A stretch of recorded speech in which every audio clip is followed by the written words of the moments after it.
បងសូមអរគុណរឿងគ្រប់យ៉ាងដែលយើងបានសាងយើងធ្លាប់តស៊ូរួមគ្នាតែពេលនេះយើងបានចប់គ្នាអស់ពេលវេលាមើលថែគ្នាហើយ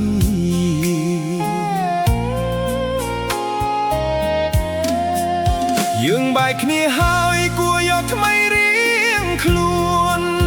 កុំនៅគុំគួនកុំនៅស្អប់គ្នាទៀតអីបំភ្លេចរឿងចាស់កុំរំលឹកណាថ្លៃ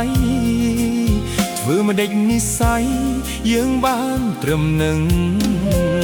ចោតបងនោះខុសបងអ្នកខុសក៏បា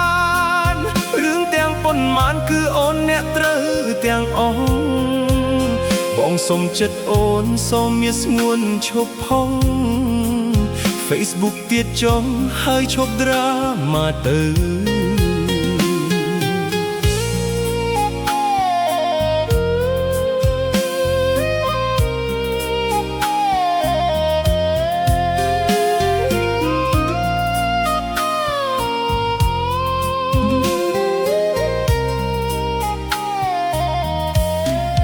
បងសូមអរគុណរឿងគ្រប់យ៉ាងដែលយើងបានសាងយើងធ្លាប់តស៊ូរួមគ្នាតែពេលនេះយើងបានចប់គ្នាអស់ពេលវេលាមើលថែគ្នាហើយ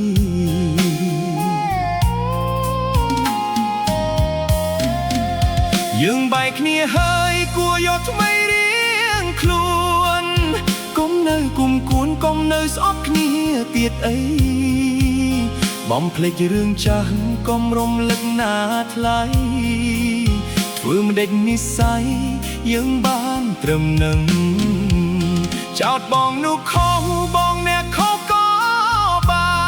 នរឿងទាំងប៉ុន្មានគឺអូនអ្នកត្រូវទាំងអស់បងសុំចិត្តអូនសូមមានស្ងួនឈប់ផង Facebook ទៀតចុះហើយឈប់ដ្រាម៉ាទៅ